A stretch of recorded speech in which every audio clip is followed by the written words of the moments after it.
আসসালামু আলাইকুম। আমি কেয়া, সিরাজগঞ্জের মেয়ে, বলছি সাভার থেকে। আশা করছি কাছে দূরে যে যেখান থেকেই বসে ভিডিওটি দেখছেন বা দেখবেন সবাই বেশ ভালো আছেন। আলহামদুলিল্লাহ, পরিবার নিয়ে আমিও বেশ ভালো আছি। তাই তো আরও একটি নতুন ব্লগ ভিডিও নিয়ে আপনাদের মাঝে চলে আসলাম। আশা করছি আজকের ফুল ভিডিওটা আপনাদের কাছে বরাবরের মতো ভালো লাগবে। আজকের এই ভিডিওটা আমি একদম সকাল থেকে রাত পর্যন্ত কন্টিনিউ করার চেষ্টা করেছি। আসলে দেখা যায় এখন আর ওই টাইপ করে ভিডিও করা হয় না, একটু একটু কাজ করে সেই ভিডিওগুলো আপনাদের সাথে শেয়ার করি। এই ভিডিওটা আমার এত বড় হয়ে গেছে, আমি এডিট করতে নিয়ে এত বেশি ফাস্ট করে দিয়েছি, তারপরেও দেখা গেছে ভিডিওটা বড় হয়ে গেছে। এই জন্য আমার প্রিয় আপু এবং ভাইয়াদের কাছে সরি চেয়ে নিচ্ছি। আমার মনে হয় এত বড় ভিডিও দেখতে আপনাদের কাছে একটু বোর লাগবে। তো এই যে প্রথমে আমি সোফার কভারগুলো খুলে নিলাম। এগুলো এত বেশি ময়লা হয়েছিল, আমি গরম পানিতে ভিজিয়ে রেখে আসলাম। আর এখন মেয়ের স্কুলে যাওয়ার আগে একটু টাইম আছে, তো ভাবলাম যে ঘরের 4টা ফ্যানই অনেক বেশি নোংরা হয়েছে, তো এগুলো আগে আমি প্রায় পরিষ্কার করে নিব। বেশ কিছুদিন হলো ফ্যানগুলো আর মোছা হয় না, সে আমি হসপিটালে যাওয়ার আগে করেছিলাম। তো এইগুলো করে নিলাম। আর এখন চলে আসছি রান্নাঘরে। মেয়ের জন্য বলছি না যে কিছু টিফিন আইটেম বানিয়ে রাখবো। আসলে এখন তো অতিরিক্ত গরম, তো ওদের মিসরা বলছে যে বাসার খাবার নিয়ে যেতে। এমনিতেই দেখা যায় ওকে বাইরে থেকে কিছু একটা কিনে দিই, নামমাত্র টিফিন করে, তো এই জন্য সমস্যা হয় না।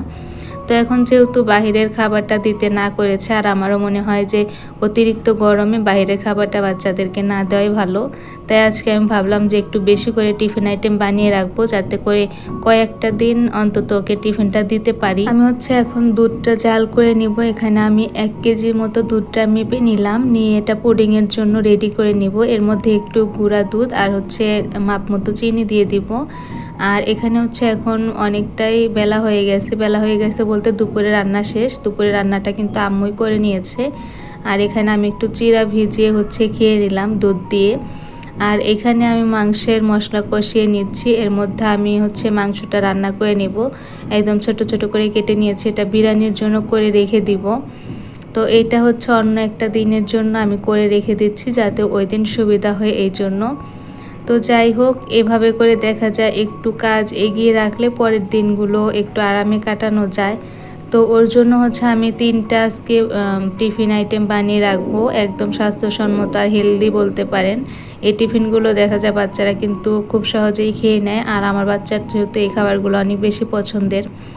তো এখন আমি প্রেসার কুকারে মাংসটা বসিয়ে দিয়ে ভাবলাম যে রান্নাঘরের যে বাড়তি কাজগুলো আছে সেগুলো একটু করে নেই, কারণ দেখা যায় এখান থেকে আমি চলেও যেতে পারবো না। দুধটা যেহেতু নেড়ে চেড়ে জাল করে নিব, তো এই জন্য ভাবলাম যে এখন এই কাজগুলো করে নিলে আমার 2টা কাজ একসাথে হয়ে যাবে। আমি এখন এই যে আমার রান্নাঘরে যে ছোট্ট একটা তাক, এর উপরে যা জিনিসগুলো আছে সেগুলো নামিয়ে আমি একটু পরিষ্কার করে নিব। সেই সাথে এখানে স্পুন হোল্ডারগুলো অনেক বেশি ময়লা হয়েছে, বেশ কিছুদিন হলো ধোয়া হয় না, তো এটাও ধুয়ে নেব। এদিকে আমি বিরিয়ানির মশলার মধ্যে অল্প একটু মশলা রেখে দিয়েছিলাম, ভাবছিলাম যে ওটা দিব না, পরে দেখলাম যে কম কম মনে হচ্ছে, পরে ওইটুকুও দিয়ে দিলাম। তো এখন এই যে তেলের যে জার আর এখানে স্পুন হোল্ডারগুলো, এগুলোই ধুয়ে নিব।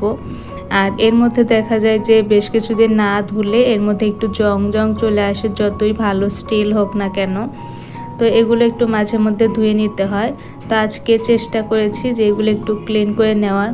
আর মাঝে মধ্যে রান্নার সময় দেখা যায় এই বাড়তি কাজগুলো করে নিলে সেই সাথে আর পরে বাড়তি সময় বের করে আর এগুলো করতে হয় না। আমি মাঝে মধ্যে দুধটা একটু নেড়ে চেড়ে দিচ্ছি, সেই সাথে এই যে এখানে জিনিসগুলো নামিয়েছিলাম এগুলো মুছে আবার যেখানকারটা সেখানে রেখে দিচ্ছি। আমি চাইছিলাম যে স্পুন যতগুলো আছে সেগুলো সব ধুয়ে রাখবো, যেহেতু প্রতিদিনই রান্নার কাজে ব্যবহার হয়, তারপরে খাওয়ার দাওয়ার সময় ব্যবহার হয়, তো ধোয়া হয়, এই জন্য আর ধুইলাম না, এমনিতেই রেখে দিলাম। আর এদিকে আমি মাংসের পাতিলটা নামিয়ে আগে চুলা টুলা ক্লিন করে নিলাম, নিয়ে তারপরে আবার এটা সিটির জন্য বসিয়ে দিলাম। না হলে দেখা যাবে যে এটা যদি আমি বসিয়ে দিয়ে চলে যাই, তারপরে এই কাজটা করে নিতে একটু আলসেমি লাগবে। এইখানে এই যে একটা দুর্ঘটনা ঘটে গেছে, আপনাদের সাথে ভিডিও তৈরি করার জন্য এই একটা মাত্র সম্বল ছিল, শেষ সম্বল বলতে পারেন। তো এটাও আজকে ভেঙে গেল। এমনিতেই তো নিচেরটা এমনিতেই নষ্ট হয়ে গেছে, এটা মানে ছোট বড় করা যায় না। তো এখানে যে আমি ফোনটা রেখে ভিডিও করি সেই জায়গাটা আজকে ভেঙে গেছে। তো এখন চিন্তা করছি যে আসলে কি দিয়ে ভিডিও করব। তো পরবর্তী ভিডিও কিন্তু খুব কষ্ট করে করেছি। তো এখানে এই যে স্ট্যান্ডটা রেখে দিয়েছি, দেখতেই পাচ্ছেন। তো আমি এখন হচ্ছে রান্নাঘরের যে বাকি অংশটুকু কিচেন কাউন্টার টপ সহ সিঙ্ক এগুলো এখন ক্লিন করে নেব। আর চুলা টুলা আগে ক্লিন করে নিয়েছি, এতে করে কিন্তু একটু শান্তি লাগছিল। তো এই মুহূর্তে এসে আপুদের কাছে প্রতিদিনের মতো ছোট্ট একটা রিকোয়েস্ট, যারা এই টাইপের লাইফস্টাইল ব্লগগুলো দেখতে পছন্দ করেন বা দেখেন, যাদের কাছে আমার ব্লগগুলো বিন্দু পরিমাণ ভালো লাগবে, তাদেরকে রিকোয়েস্ট করব আপনারা চাইলে কিন্তু আমার চ্যানেলটি সাবস্ক্রাইব করে আমার পাশে থাকতে পারেন। আর প্রতিদিন নতুন নতুন ভিডিও পাওয়ার জন্য অবশ্যই বেল বাটনের অল অপশন চিহ্নটি সিলেক্ট করে রাখবেন। এতে করে আমি যখনই নতুন ভিডিও আপলোড করব সাথে সাথে আপনাদের কাছে নোটিফিকেশন আকারে পৌঁছে যাবে, আর সেটা আপনারা ইচ্ছা হলে দেখে নিতে পারবেন।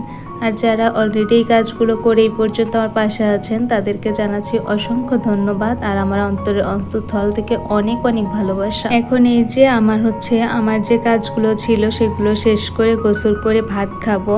তো এখানে হচ্ছে আমি একটু চিনা ভাজি আর হচ্ছে ভর্তা করেছিল সেটাই নিয়েছি। আর আজকে হচ্ছে ট্যাংরা মাছ দিয়ে রান্না হয়েছে, পটল দিয়ে ঝোল। তো এগুলো হচ্ছে আম্মু আজকে দুপুরে রান্না করেছিল। তা আগে ভাতটা খেয়ে তারপর বিকেলে আমার আরও অনেক বেশি কাজ আছে, তো সেগুলো করতে হবে। আসলে দেখা যায় ছোটো বাচ্চা নিয়ে সবসময় সব কাজ করতে পারি না, এই জন্য কাজগুলো জমে গেলে আরও বেশি হয়ে যায়। তো এই যে আমি কিন্তু সেই কবে হচ্ছে চেয়ার কভারগুলো খুলে ধুয়ে নিয়েছিলাম, আপনাদের সাথে ভিডিও শেয়ার করেছিলাম। তো সেইগুলো আমি আয়রন করে নেওয়ার সময় না পাওয়াতে ওগুলো অমনিতেই পড়ে আছে। তো আজকে ভাবলাম যে এগুলো হচ্ছে আয়রন করে নিয়ে লাগিয়ে ফেলবো। তো এই যে এখন বিকালে চলে আসছে আমি এগুলো আয়রন করে নেওয়ার জন্য, নিয়ে তারপর হচ্ছে টেবিলটা একটু গুছিয়ে নিয়ে তারপর মেয়ের বাকি টিফিন আইটেমগুলো বানিয়ে ফেলবো। তো দেখা যায় একদিনে একটু কষ্ট হলেও পরে হচ্ছে টিফিনের আর কোনো চিন্তা থাকবে না, এটা ভেবেই আজকে ভাবলাম যে টিফিনগুলো বানিয়ে ফেলবো। এখানে আমি ভাবলাম যে এখন রান্নাটাও চেঞ্জ করে দেই, তাই দুপুরে যে খাওয়া দাওয়ার প্লেট বাটি তারপর হচ্ছে পাতিল এগুলো ছিল টেবিলেতেই, ওগুলো সরিয়ে নিলাম আগে। এখন চেয়ার কভারগুলো লাগিয়ে নিয়ে তারপর হচ্ছে মেয়ের বাকি টিফিনগুলো রেডি করে নিব। এখন দেখা যায় মেয়ে হচ্ছে ডাইনিং টেবিলে বসে পড়াশোনা করে, আর এই জন্য রান্নারগুলো অনেক বেশি তাড়াতাড়ি ময়লা হয়ে যায়। আমি আগে দেখা যেত এত তাড়াতাড়ি রান্নারগুলো চেঞ্জ করতাম না, তবে ইদানিং অনেক বেশি ঘন ঘন রান্নারগুলো চেঞ্জ করতে হয়। আর এই রান্নারটা হচ্ছে ধুয়ে নিতে আমার অনেক বেশি আলসেমি লাগে। দেখা যায় একটা উঠিয়ে রাখলে পরে একটা উঠানোর সময় হয়ে যায়, তখন হচ্ছে ওইটা ধোয়া হয়।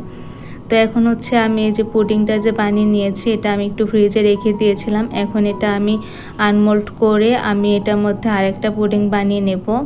আর কি পুডিং বানাবো সেটা আপনাদের সাথে শেয়ার করব।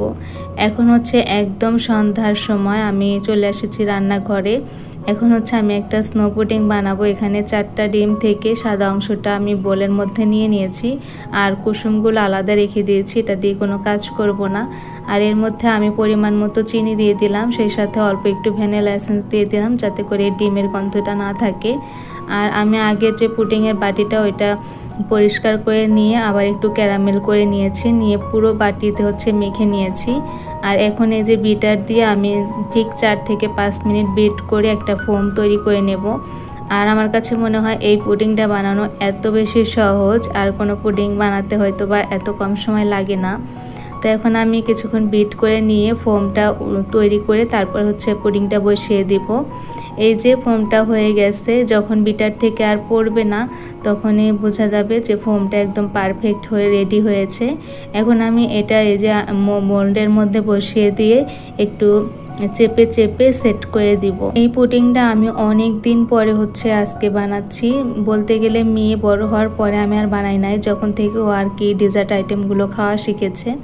ও এই টাইপের ডেজার্ট আইটেমগুলো খুব বেশি পছন্দ করে, তাই ভাবলাম যে আজকে যেহেতু আমি হেলদি কিছু টিফিন আইটেম বানানোর চেষ্টা করেছি, তাই এটার মধ্যে এটাও রেখেছি। আমি এখানে একটু পানিটা গরম করে নিয়ে পুডিংটা যেভাবে বানাই সেভাবে করেই এর মধ্যে বাটিটা বসিয়ে ঢাকনাটা দিয়ে দিলাম। আর এখানে একটা আমি টিফিন আইটেম তৈরি করেছি, সেটা হচ্ছে নবাবী সেমাই। এরা কিন্তু এই খাবারটা অনেক বেশি পছন্দ করে। আর এই খাবারগুলো দেখা যায় একটু ঠান্ডা ঠান্ডা খেতে কিন্তু ভালো লাগে। ওদের যেহেতু 9টার দিকে টিফিন হয়ে যায়, তো ওরা স্কুলে যায় তো একদম 8টার দিকে। তো দেখা যায় এই খাবারগুলো কিন্তু খুব বেশি একটা থাকবে না, ঠান্ডা ঠান্ডাই থাকবে ফ্রিজ থেকে দিয়ে দিলে, আর তখন গরমের মধ্যে খেয়েও শান্তি পাবে। তো এখানে আমি অফ ক্যামেরাতে নবাবী সেমাইয়ের যে লাচ্চাটা ভেজে নিয়েছি সেই সাথে ক্রিমটাও বানিয়ে নিয়েছি, এখন শুধু একটু সেট করে নিচ্ছি। আপনারাও চাইলে কিন্তু আমার মতো এই টিফিন আইটেমগুলো বানিয়ে রাখতে পারেন, আর অনেক অনেক টিফিন কিন্তু আইটেম আছে, সেগুলো কিন্তু বানিয়ে রাখতে পারেন। এরপরে আমি চেষ্টা করব সেগুলোও শেয়ার করার জন্য, যদি আপনারা দেখতে চান।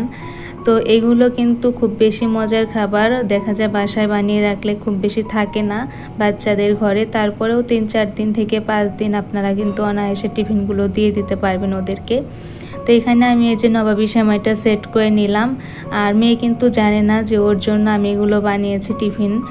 তো তারপরেই মেয়ের বাবা চলে আসছে, আজকের দিনটা ছিল বৃহস্পতিবার, ওদের অফিসে ছোট্টখাটো একটা প্রোগ্রাম ছিল, তো ওইখান থেকেই আমাদের জন্য অল্প কিছু খাবার দিয়ে দিয়েছে। তো আমি খুলে দেখলাম কি সব কিছুই 3টা করে দিয়েছে, তো ভাবছিলাম যে আমরা যে 3 জন মানুষ সেটা হয়তো ওরা জানে। তো এখানে হচ্ছে সব কিছু আমি বের করে নিয়েছি, তবে সব কিছু কিন্তু খাইনি। 1 পিস কেক দিয়েছে, এখানে একটা মিনি সস ছিল, তো সেটা ঢেলে নিচ্ছি। ভাবলাম যে সমোসাগুলো আর হচ্ছে লিচুগুলো খেয়ে রাখবো, আর সব কিছু হয়তো বা থেকেই যাবে। আমার এই ভিডিওটা কিন্তু বৃহস্পতিবারের দিন করা, তারপরেও আমি হচ্ছে এডিট তারপরে ভয়েস দেওয়ার কারণে আমি এই ভিডিওটা আপলোড করতে পারিনি। আজকে রবিবারে সেই ভিডিওটা আপনাদের সাথে হয়তো বা আপলোড করছি। এখানে আমি হচ্ছে রাতে আর এই ভিডিওটুকু করতে পারিনি, ফ্রিজে রেখে দিয়েছিলাম পুডিংটা। তো এখানে আমি ডিম আর দুধের যে পুডিংটা করেছি ওইটা আর একটা বাটিতে নিয়ে নিয়েছি দেখার সৌন্দর্যের জন্য। আর এখানে স্নো পুডিংটা আমি এখন ঢেলে নিলাম। এটা হচ্ছে পরের দিন সকালবেলা, মানে শুক্রবার সকালবেলা আমি এটুকু শ্যুট করে রেখে দিয়েছিলাম। আমি এখন এগুলো কেটে তারপরে বক্সে উঠিয়ে রাখবো, ওকে যাতে টিফিন দেওয়ার সময় 1 টুকরা করে দিয়ে দিতে পারি। তো এখন স্নো পুডিংটা কেটে রেখে দিচ্ছি, আর দুধ আর ডিমের যে পুডিং সেটাও কেটে রেখে দিব। এই পুডিংটা কাটতে এত বেশি ভালো লাগে, সেই সাথে খেতেও মনে হয় মুখে দিলেই কিন্তু মিলিয়ে যায়। তো আজকের ফুল ভিডিওটা আপনাদের কাছে কেমন লেগেছে অবশ্যই ছোট্ট একটা কমেন্ট করে জানাবেন। সেই সাথে এখান থেকে বিদায় নিচ্ছি, সবাই ভালো থাকবেন। আসসালামু আলাইকুম সবাইকেই, আল্লাহ হাফিজ।